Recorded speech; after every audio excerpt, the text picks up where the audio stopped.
ನಮಸ್ಕಾರ ಸ್ನೇಹಿತರೆ, ನೋಡಿ ಇವತ್ತು ಬಂದಿರೋಂಥ ಜಾಗ 3 ಎಕರೆ 10 ಗುಂಟೆ. ನೋಡಿ ಆ ಬೈಕ್ ಏನಿದೆ ಅದೇ ರೋಡು. ತಾರ್ ರೋಡಿಂದ ಒಂದು ಕಿಲೋಮೀಟ್ರ್ 33 ಅಡಿ ರಸ್ತೆ, 1.5 ಕಿಲೋಮೀಟ್ರ್ ಹಿಂಗೆ ಬರಬೇಕು. ತೋಟದ ಮನೆಗಳು, ಸುತ್ತ ತೋಟದ ಮನೆಗಳು ತುಂಬ ಚೆನ್ನಾಗಿದೆ. ಆ ಕಡೆಗೂ ಅವ್ರ ಅಣ್ಣಂಗೆ ಕೊಟ್ಟಿದ್ದಾರೆ ನೋಡಿ, ತೆಂಗಿನ ಮರಗಳಿರೋದು. ಈ ಕಡೆ ತಮ್ಮನ ಭಾಗ ಏನು ಮಣ್ಣು ಗುಡ್ಡೆ ಹಾಕಿದೆ ಅಲ್ಲಿ ತನಕ ಇದೆ ಜಾಗ.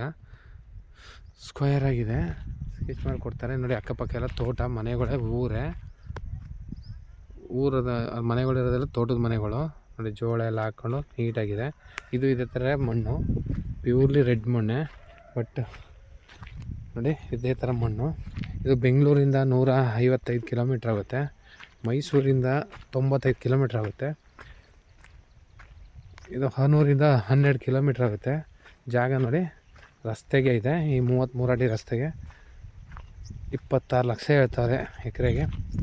ಸ್ವಲ್ಪ ಕೂತ್ಕೊಂಡ್ರೆ ನವಿಷಬಲ್ ಇದೆ ಫೈನಲಾಗಿ. ನೋಡಿ ಈ 33 ಅಡಿ ರಸ್ತೆ ಇದೇ ಥರ ಇದೆ ರಸ್ತೆ. ರೋಡ್ಗೇನು ತೊಂದರೆ ಇಲ್ಲ, ಕಾರು ಗೀರು ಎಲ್ಲ ಬರ್ಬೋದು.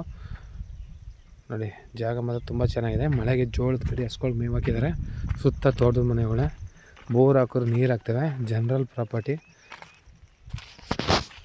ನೋಡಿ. ಆ ಕಡೆ ಎಲ್ಲ ಬೆಳ್ಳುಳ್ಳಿ, ಜೋಳ, ಸೂರ್ಯಕಾಂತಿ ಹಾಕಿದ್ದಾರೆ ನೋಡಿ. ಬೆಳ್ಳುಳ್ಳಿ ಅದು ಸೂರ್ಯಕಾಂತಿ ಪಕ್ಕದ್ದು ತಮ್ಮಂದಿರು ಹಾಕಿರೋದು. ಆ ಏನು ಕಟ್ಟೆ ಕಾಣುತ್ತೋ ಅಲ್ಲಿ ತನಕ ಸ್ಕ್ವೇರ್ ಆಗಿದೆ.